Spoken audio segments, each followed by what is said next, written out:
Ya udah, sok mulai. Assalamualaikum warahmatullahi wabarakatuh.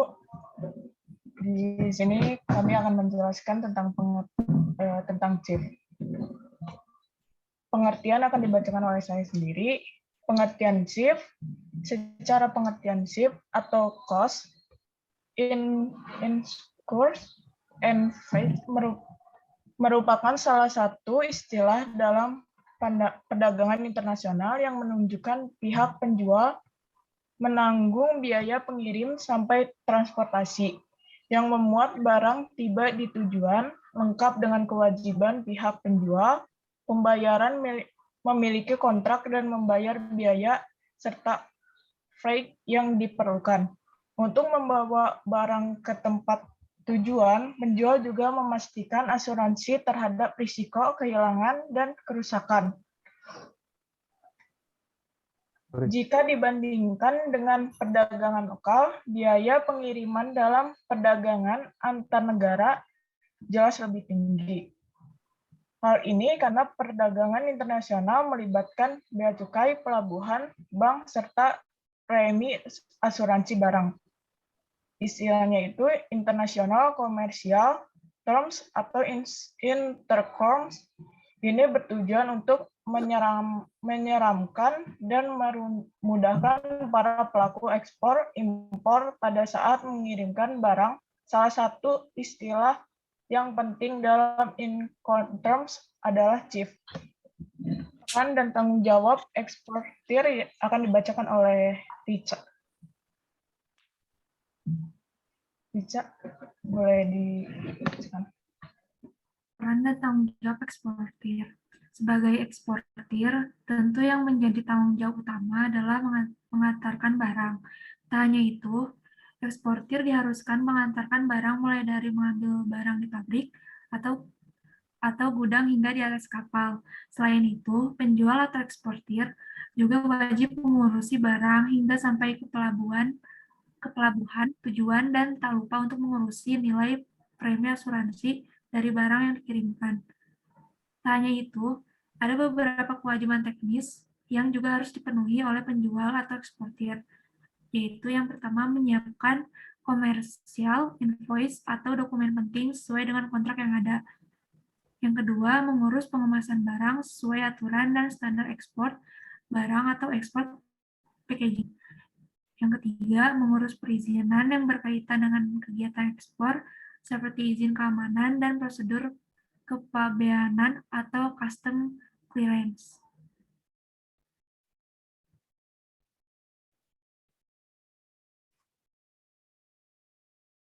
Lanjut, Dil. Lalu bagaimana dengan cara peralihan risiko atau transfer of risk? Itu akan dibacakan oleh Fanima Agnia. Fanima Agnia, boleh dibacakan. Bagaimana dengan peralihan risiko atau transfer of risk? Sistem CIF mengatur bahwa transfer of risk antara penjual dan pembeli dapat dilakukan di atas kapal di pelabuhan tujuan. Penjual atau eksportir juga wajib mengeluarkan semua biaya dari sejak barang dikemas, dimuat, dan diangkut ke pelabuhan tujuan. Selanjutnya, keuntungan menggunakan sistem CHIP.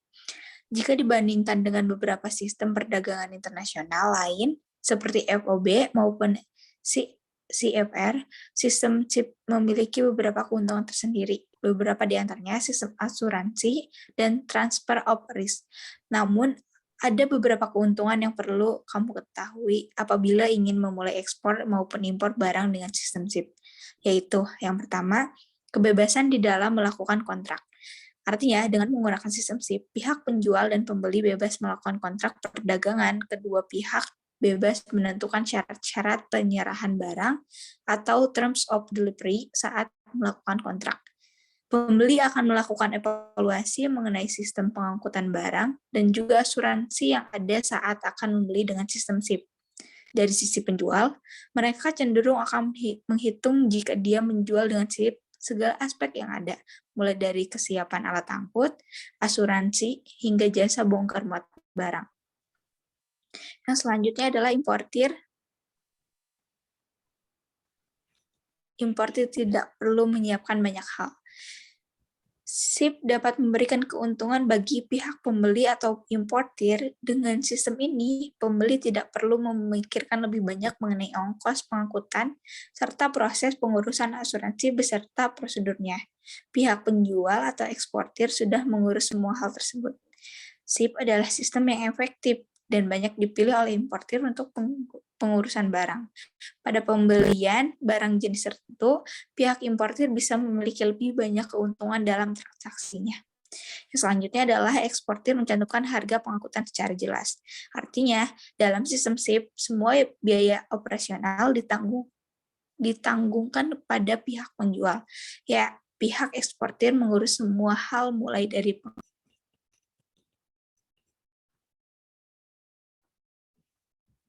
secara jelas. Pada sistem ini berbeda dengan sistem free on board atau FOB yang tidak mencantumkan harga jasa pengiriman.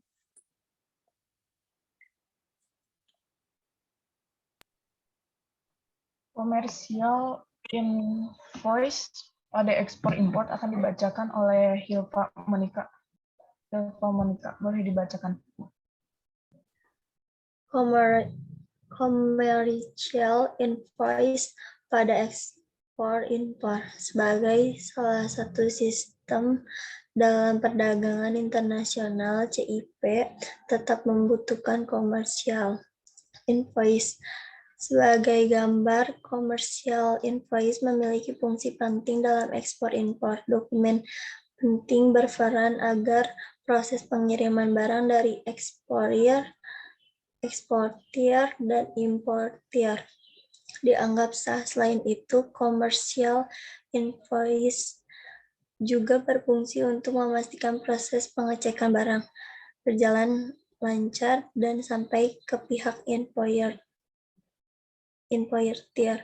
Fungsi lain dari commercial invoice adalah untuk perhitungan pajak. Lebih dari itu, commercial invoice bisa dikategorikan sebagai faktur pajak. CIV Incortum, biaya asuransi dan pengangkutan.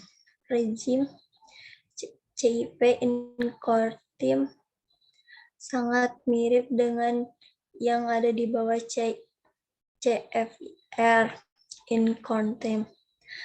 Barang-barang harus dikirim di bawah CIF Incortum ketika penjual menetapkannya di atas kapal atau membeli di tempat yang dikirimkan.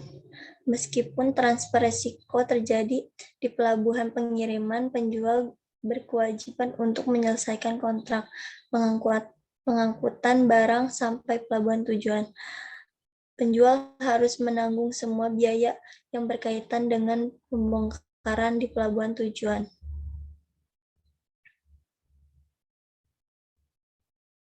Yang timbul dari kontrak pengangkutan, kecuali disetujui. Sebaliknya, penjual memiliki kewajiban untuk membersihkan barang untuk ekspor, tidak impor.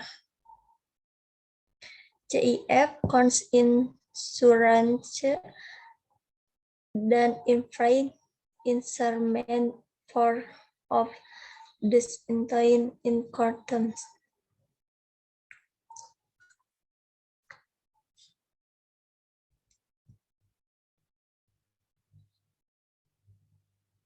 Lanjut.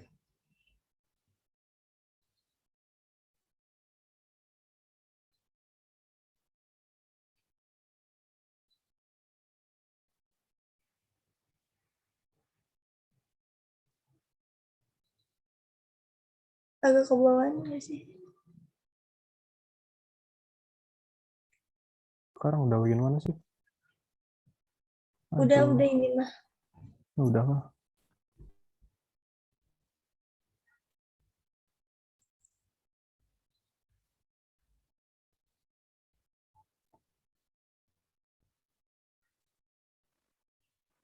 Langsung yang ini yang pengguna CIF. Yang ini udah belum yang di atas ini? Tadi bawa Belum. apa Yang di bawah gambar juga belum? Nah, ini nih, Oh, ini kah? bawah ini. Nah itu. Bawah Nah, itu itu. pada Astaga. Dah. Perbedaan utama antara CIF dan CFR terletak pada persyaratan di bawah CIF in quartem. Bagi penjual untuk menyimpulkan asuransi yang mencakup risiko kehilangan atau kerusakan barang dari pelabuhan pengiriman ke pembeli. Paling sedikit pelabuhan tujuan namun bertentangan dengan chip in quartem terlihat di atas. Penjual diharuskan untuk memperoleh asuransi minimum menurut klausus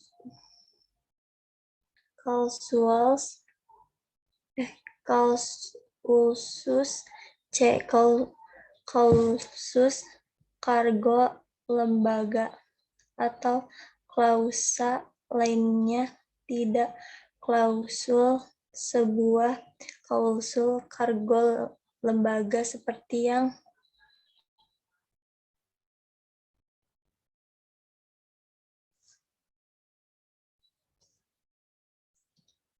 dipersyaratkan untuk CIP in quartem.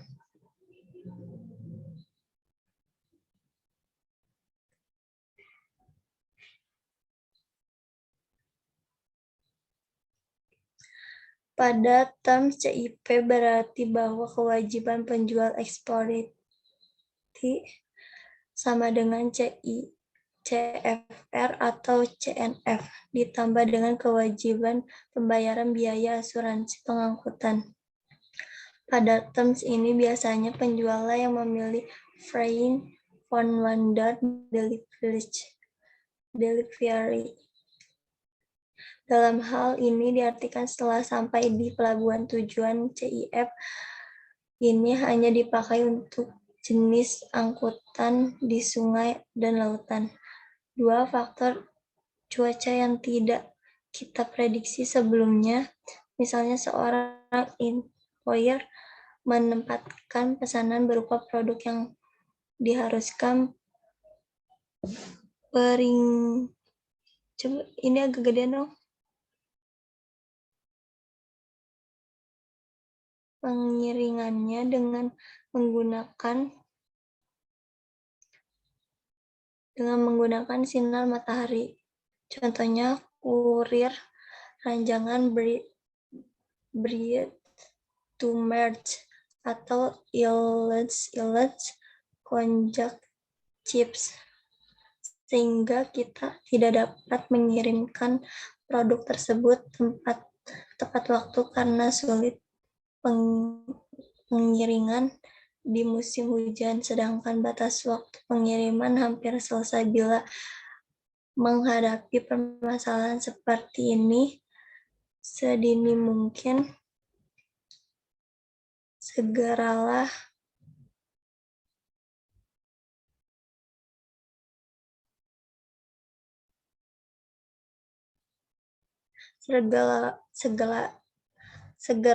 meminta dilakukan perubahan syarat L atau C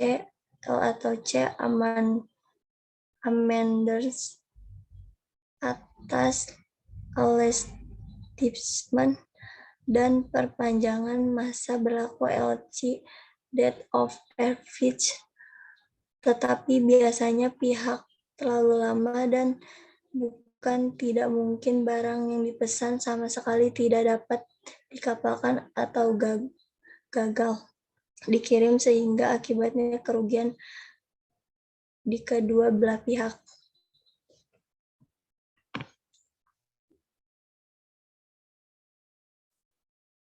Saya akan melanjutkan punya Hilfa. Pada saat LC diterima, baru disadari bahwa harga yang telah disepakati sebelumnya mengalami kekeliruan akibat yang pertama. Setelah dalam hal perhitungan biaya-biaya seperti produksi, pengangkutan dari gudang ke pelabuhan, tracking, biaya pengiriman ke pelabuhan tujuan, bila kondisi penjualan atau syarat pembayaran CIF atau SIF, dan biaya lainnya yang dapat berakibat kerugian di pihak eksportir. Yang kedua, kenaikan bahan baku di pasar mengakibatkan sulitnya memperoleh barang yang akan diproses yang mempengaruhi dan mengerus profit margin eksportir. Oleh karena itu, untuk mengantisipasi ini biasanya perlu adanya stok barang yang memadai setidaknya untuk bisa memenuhi kontrak yang diminta oleh buyer dalam transaksi ekspor impor CIF. Perlu kita ingat bahwa term yang menyangkut pengiriman ini harus selalu tercantum pada sales order, sales confirmation, commercial invoice, maupun dokumen yang menyangkut cara pembayaran seperti LC maupun sarana pembayaran yang lain. Syarat CIF yaitu penjual harus menanggung biaya pengangkutan barang. Untuk itu, penjual harus membuat kontrak pengangkutan, carriage contract, akan tetapi dalam hal ini tidak ada tanggung jawab dalam risiko kehilangan, kerusakan, dan tidak juga menanggung biaya tambahan yang mungkin timbul setelah pengapalan dan pelepasan barang. Selanjutnya akan disambung oleh mungkin moderator. Penggunaan CIF dalam import dan ekspor akan dibacakan oleh Arya. Oke. Arya, dipersilakan. Penggunaan CIF dalam impor dan ekspor. CIF ini sedikit berbeda dengan proses pembayaran transaksi lainnya. Di dalamnya melibatkan pembayaran asuransi barang yang sudah disatukan dengan harga maupun dengan ongkos kapal. Dalam hal ini, pembayaran premi asuransi ini sudah menjadi tanggungan eksportir. Seringkali pemakaian sistem CIF ini lebih menguntungkan.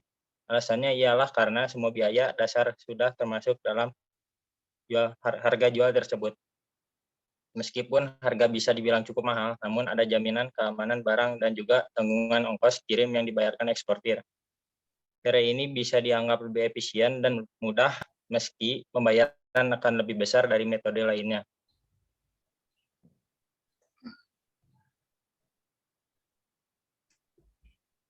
Lanjut aja, Arya. Cara ekspor dan impor lebih mudah. Penting untuk diingat bahwa meskipun metode yang dipakai ialah CIF, namun bukan berarti importir terbebas dari pembayaran lain. Pada praktiknya, bisa saja ada biaya-biaya lain yang muncul saat barang sampai di pelabuhan. Jadi meski sudah pakai CIF, dan kemungkinan tambahan biaya tak terduga yang harus dikeluarkan, khususnya ialah mengeluarkan barang dari pelabuhan. Karena banyaknya birokrasi dan juga jalur yang harus dilalui, maka tak heran jika banyak pelaku ekspor maupun impor yang memakai jasa pihak ketiga. Jasa inilah yang disebut dengan jasa forwarder. Selanjutnya, peran penting ialah mengurusi hal-hal demikian, termasuk bea cukai dan seluruh proses hingga barang keluar dari pelabuhan akan dibantu oleh jasa ini. Lalu bagaimana menentukan nilai CIF akan dibacakan oleh Ari Samudra, boleh. Bagaimana menentukan nilai CIF? CIF sendiri memang memberikan keuntungan. Salah satunya ialah eksportir yang akan menanggung biaya pengiriman ke pelabuhan negara importir. Di dalamnya sudah ada biaya asuransi yang tercakup. Jadi importir tak perlu mengurusi biaya ongkir dan asuransi lagi. Semuanya sudah ada dalam pembayaran harga barang dari awal. Untuk menentukan nilai CIF sendiri ada perhitungan khusus. Di dalamnya akan melibatkan perhitungan bea masuk, cukai, pajak impor. Rumus penentuan nilai ini ialah FOB ditambah freight ditambah insurance, di mana FOB merupakan harga barang impor sampai dengan barang dimuat di atas kapal. Secara umum, bisa dikatakan bahwa CIF salah satu metode transaksi dalam ekspor dan impor. Pemilihan ini berdasarkan keputusan importir. Hal yang jadi pertimbangan ialah pembayaran mana yang dianggap lebih baik, efisien, dan lebih murah. Lanjut. Dan kesimpulan akan dibacakan kembali oleh saya. Perdagangan internasional adalah bentuk transaksi yang dilakukan oleh pihak ekspor dan impor dalam melakukan perdagangan internasional. Tentu banyak sistem yang menjadi pilihan, salah satunya adalah cost, insecure, dan freight, atau dikenal dengan metode CHIEF ini sudah banyak digunakan sebagai negara di dunia saat melakukan kegiatan ekspor-impor. Tentunya setiap kegiatan atau transaksi ekspor-impor, kita sebagai pelaku bisnis akan melakukan pencatatan. Pencatatan perdagangan internasional dicatat dengan menggunakan commercial invoice atau faktur perdagangan. Mungkin akan sulit bagi pelaku ekspor dan impor dalam pencatatan transaksi yang tak sedikit. Oleh karena itu, sudah banyak aplikasi atau software penunjang dalam melakukan pencatatan keuangan. Salah satu contoh software pencatatan keuangan yang dapat menjadi pilihan dalam menunjang bisnis adalah Maserp hadir sebagai accounting software yang tak hanya bisa melakukan pencatatan transaksi keuangan perusahaan secara internasional, tetapi bisa menunjang kegiatan perdagangan ekspor dan impor bisnis. Mungkin segitu saja dari kelompok kami. Wassalamualaikum warahmatullahi wabarakatuh.